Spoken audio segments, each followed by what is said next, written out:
former NC State football player Russell Wilson, how about that segue, is now being coached by Sean Payton. I don't know if they'll be on Hard Knocks, but it's going to be a hard knock life for Russell Wilson. Sean Payton delivering Wilson some, not some ultimatums, just some, like I think the phrase you keep hearing is the new sheriff in town, because Sean Payton was asked, like, what do you think about Russell Wilson having his own personal quarterbacks coach hanging around the facility? He's like, I don't know about all that. I'm unfamiliar with that, but we're going to have our guys and we're going to have our players in the building, and that's how it's going to roll. Do you think this is a good start for Sean Payton and Russell Wilson, right? It's a good start for Sean Payton, for sure. And part of me wonders, Breech and Sully, if Sean Payton saw when Bill Belichick refused to let Tom Brady bring in his personal coach into the building, and then Tom Brady left. And that was obviously bad for Bill Belichick. Maybe Sean Payton's playing the long game with Russ Wilson. He'll get out of that enormous contract, and they can get forward with the business of finding their quarterback. But I think whether, they obviously got to work with Russ. I'm sort of joking there. But there has to be rules in place, and that's why during the process I thought there needed to be someone in there, whether they knew X's or No's or not, Breech, that they would be able to set down the rules, and Russell Wilson would have to follow those rules. Well, what you need is someone in there who is not afraid to tell Russell Wilson no, and clearly a first-year coach who had never been a head coach in the NFL before is not that person. No. Oh, Russell, you want to have your personal coach? Sure thing. Oh, you want to have your chiropractor in here? Yeah, bring him in. Oh, you want your own office? You know what? No one else has one, but yeah, you want to call plays? Go for it, Russ. Just whatever you want, Russ. No, Sean Payton is going to lay down the law. And like you said, if Tom Brady, a 7-time Super Bowl winner, can't bring his fitness guy in there, you certainly cannot expect to have that if you're Russell Wilson. So I like that Sean Payton is laying down the rules right away. Well, they were allowing Tom Brady's personal trainer in the building. It was just in the upper suites where nobody near the players or anywhere in the locker room. But ultimately, this is about setting a culture, right? As much as we're talking about hard-nosed, changing the offense, being a disciplinarian, it's about setting a tone that's totally different from what we saw a year ago in Denver. Because what we saw with Nathaniel Hackett, I mean, they were bringing in different head coaches or different coaching assistants midway through to help him make decisions. And so now that you're actually laying down the law, setting things up for Russell Wilson, that's going to help them obviously change the offense as they move forward as well. Yeah, and look, I mean, like, you talk about the offense and what happened last year. There were the first 5 games, there were 3 or 4 false start penalties or delay of game penalties. And what was happening, mostly delay of games. What was happening was, as I understand it, Nathaniel Hackett was calling several plays, essentially giving Russell Wilson multiple options from which to choose. And so once he gets those 3 plays called into Russell, then you would have, Russell then goes and has to decide. And so by the time he's getting the play into the teammates and calling the play, and they're getting the line of scrimmage, there's no time left to go, and they get the delay games or the false starts and all these mistakes are being made. I mean, it's just not how a proper operation is run. Sean Payton knows how to run an offense. That's why everyone has kind of buying back in a little bit to the Denver Broncos. On the other side of the ball, for another team on another conference, that's a terrible segue, the Minnesota Vikings, after firing Ed Donatel for a disastrous playoff performance, and of course, regular season, we saw the Colts light them up. Giants torch them in the playoffs. The Minnesota Vikings defense was a train wreck. They have gone out and hired a big name and a guy who's been fairly controversial in terms of his firing in Miami and then suing the league, Brian Flores. Ryan, now with the Minnesota Vikings. Your thoughts on that hire? I think it's a great hire. And I don't even know if it was controversial after the first few weeks of what happened, because that was probably 53 weeks ago, because I was at the Senior Bowl at the time, and that sort of took away from the Senior Bowl because it was obviously a pretty big event. But then over the summer, Mike Tomlin hired him, and they did it quickly. And Tomlin has since told the story where he went into the Rooney's office and said, I'm thinking about hiring Brian Flores, and all he got back was good. And there's not been a peep since. He's been great with the linebackers, which is the capacity he served in Pittsburgh. He was up for a head coaching job, I think, in Arizona. You mentioned yesterday, Breech. And this is a great get for a Vikings team that I think we can all agree. We like to take shots at Kirk Cousins. Kirk Cousins wasn't the problem last year. It was that god-awful defense that I think the stat was they played 18 games. They won 18 games, or 17 games at least, by 3 points or less. That's only a slight exaggeration. I think it's a great hire. If you fix the defense, you're going to have every chance to compete in that division with Aaron Rodgers up in the air.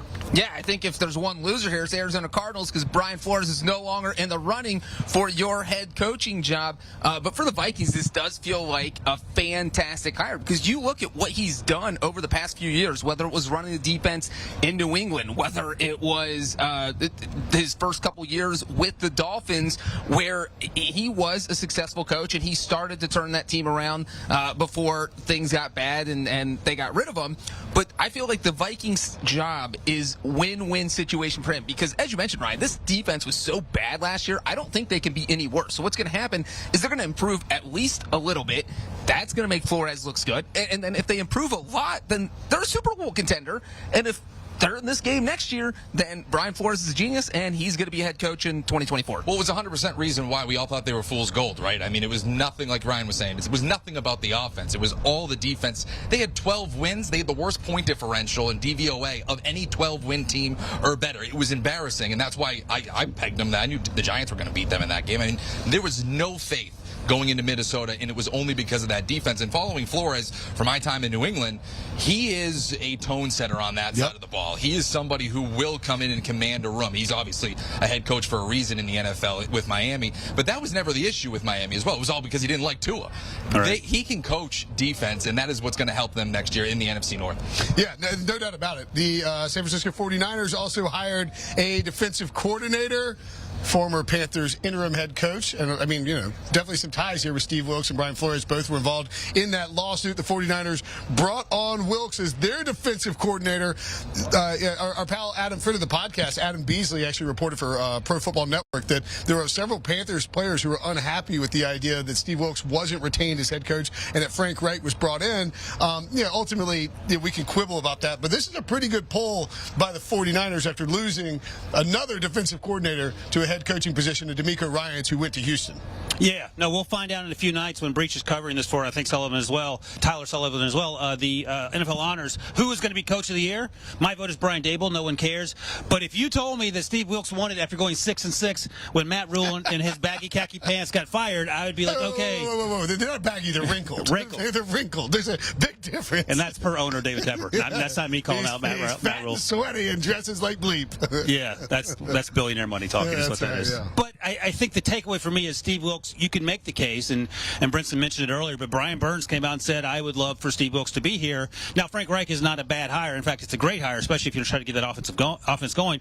But now Steve Wilks goes to San Francisco where he follows Robert Saleh, where he follows D'Amico Ryans, and he's going to have, and Sully just talked about what the Vikings could potentially be, the 49ers, once they get the quarterback situation sorted out in a good way, they're going to be in the mix for one of the best teams in the NFC, Breech. Yeah, we've seen that defense the last few seasons has been one of the best in the NFL. I mean, we should just go ahead and congratulate Steve Wilks on getting a head coaching job next year because that's what happens if you're a 49ers defensive coordinator. We saw it with Robert Saleh now coaching the Jets. We saw it with D'Amico Ryans, who just got hired in Houston. And I don't think this defense is going to fall off at all with Steve Wilks running the show. And honestly, this might end up working better off for him.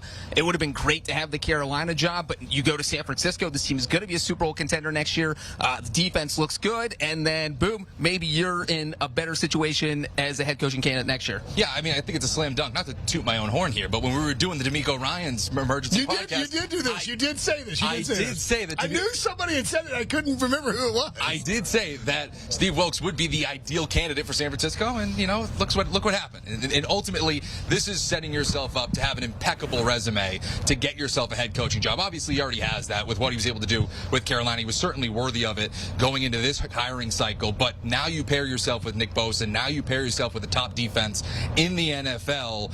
There's really going to be no drop-off here for San Francisco. Like Ryan was saying, they are still a top-tier Super Bowl contender. When this Super Bowl is all said and done, it would not surprise me if they're the betting favorite to win the Super Bowl next year, no matter what happens in this game between these two teams. Lot to be sorted out of the quarterback position, obviously, and I am curious with Wilks exactly what we get in terms like Wilks when he was the head coach of the Cardinals and when he was last defensive coordinator of the Panthers, very blitz heavy. And so I'm just curious to see how he approaches that. Like, they got the personnel to do it because they can hold up on the back end. You get him, Fred Warner's a great blitzing, linebacker. And so, it'll be very interesting to see how he fits with that personnel. I'm sure that they will like him. And aggressive defensive play calling, not something that Kyle Shanahan's going to shy away from. Be very curious to see how that plays out. Aaron Rodgers. Yes, can't have an off season. It's funny because we all used to feel bad for Aaron Rodgers because Brett Favre was yo-yoing him all over the place, and he couldn't decide what he was going to do, and he's in, he's out, he's retired, he's not retired. It's like, in Rodgers, you knew would vow never to do that same thing to whoever was whoever was following him. And yet, here we are. Rodgers saying that Devontae misses you is what he heard at Pebble Beach, and he said that the Raiders were the predominant team that he saw repped, and people were talking about him going to the Raiders. He said it with a sly grin. And then earlier today, he was on the Pat McAfee show. I'm not sure you guys caught this, but he said that he's trying to decide he's got to go to his isolation place. He's got to go to his darkness chamber. It's a 4-day darkness retreat where there's no music. They're like in a box or something, like a dark room with like 2 slits so people slide food in a couple times a day. No music, just you and the darkness and your thoughts. And that's how he's going to figure out what he wants to do. Is he approaching a level like that's worse than Favre, Ryan? And when he eventually decides that he's going to keep playing, which he will, is he going to go to the Raiders or stay in Green Bay? I'm stuttering because I'm trying to do the math about is he worse than Favre. I think Favre was very simple in that he just couldn't make up his mind, right? Favre feels like a guy who loves football and probably he goes hunting and probably doesn't do a lot else, right? It feels like Aaron Rodgers, through the years, we've seen him come off as something of an intellectual. At least he tries to portray himself as such, and he seems like a smart guy, but it felt like such things didn't worry Brett Favre. Now, look, if he wants to do this retreat and go sit in a dark room and pretend he's in a prison for 4 days, that's his business, and that's what rich people do when they get rich. They do weird things. At the end of the day, he's still probably the best quarterback in Green Bay. He would be the best quarterback in Las Vegas, of course. But Breech, if you're either of those places, you're trying to figure out the quarterback situation. One team has Jordan Love, a young quarterback. The other team doesn't have anyone, but you have a high draft pick. So I would feel like in both situations, I just want to get a young quarterback. Well, and part of this is when Rodgers is doing this stuff, trying to obtain super omnigalactic oneness by locking himself in a dark room, is that he is missing the offseason. That was some of the chatter you heard last year was he wasn't around for spring workouts and OTAs to build chemistry with these new guys. And so it seems like that's going to be a concern once again this offseason. And so look, whether it's his South American drug retreats or his locking himself in a dark room, he's trying new things. That's fine if he's winning MVPs and Super Bowls, right. But since we've seen him flip, it's been a little dicier. So I think if I'm the Packers or if I'm whatever team obtains him, I'm at least like maybe a minuscule concerned about everything. I think he's slowly turning into like the NFL's David Blaine. He's just doing weirder and weirder things. Soon enough, he's going to be like wrapped in ice for like 4 days. Like, he's not dead yet? I mean, it's unbelievable what we've been seeing. Or maybe he's like the NFL Garth Brooks, where he's like he's got a who's Garth Brooks' alter ego that he did the album Chris. with? Chris. You're looking at the wrong person. Okay, yeah. Anyway, We don't listen to But if you're Green Bay, Whoops. at a certain point, don't you just say, enough with this guy? We do have a young quarterback in Jordan Love that we haven't traded yet through all of this, which would tell you that they probably like him. I mean, you're probably not getting a first-round pick back, but you would still want to see that asset through. I don't know why at this point, when you trade away Devontae Adams last offseason, you're kind of in that rebuilding mode. You're probably going to get rid of Aaron Jones this year as well, right? I mean, that seems like a salary cap issue that you're going to get rid of. You move on with A.J. Dillon. You move on with Jordan Love. It feels like the right time for them to maybe call things off. For the Raiders, you say that they could probably have a young quarterback with that top pick, but they kind of have a roster that's a little bit older. They trade for Devontae Adams. They signed Chandler Jones. They brought in different veterans. They kind of feel like they're a little bit more urgent in their approach. But in that division, you're basically just kicking the can down the road because you're not winning that division next year. Yeah.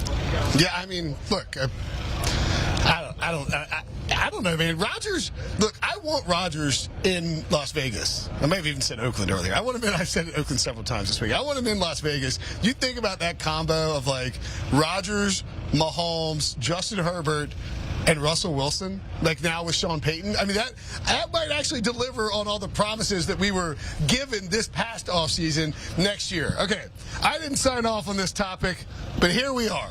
I didn't know. This is Sully's idea. I demanded it. He said, I'm not coming on HQ unless we talk about Tom Brady posing in his underwear.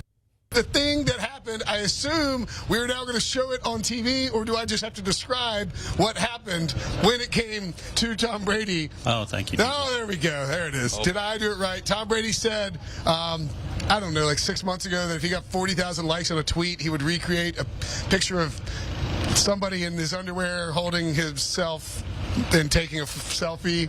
And Tom Brady did that. He's trying to sell underwear.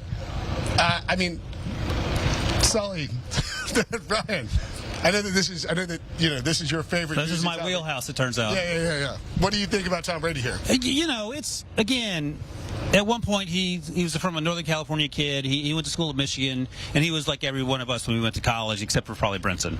No offense. take question it? it. No, I'm kidding. I know. You were, and ironically enough, you did sit around a lot in your underwear, so That's right, it makes that's it makes. right, But yeah. my overall point is, at some point, when you get hundreds of millions of dollars and you're married to supermodels, you do things that you probably wouldn't do. Russ Wilson and CR probably do things that we normally don't do. I get all that, but I'm fine with it. Whatever. He's getting well compensated. But I'll just ask you this, Breech, because you are a connoisseur of pop culture in like the weirdest corners of pop culture. What was more troubling is how we'll describe it. This photograph here of Tom Brady in his underwear as a 45-year-old, or the one where he's hugging a goat 20 years ago as part of the GQ shoot, I believe. Well, I would probably say this one. Look, he retires from football and instantly hits a midlife crisis. Maybe that is a small issue. But you know what? I'm not going to judge Tom Brady, because who amongst us has not sat in their hotel room in their underwear in that pose? We've all done it. We just don't share our pictures on Twitter. We have all done it, right? Oh, no.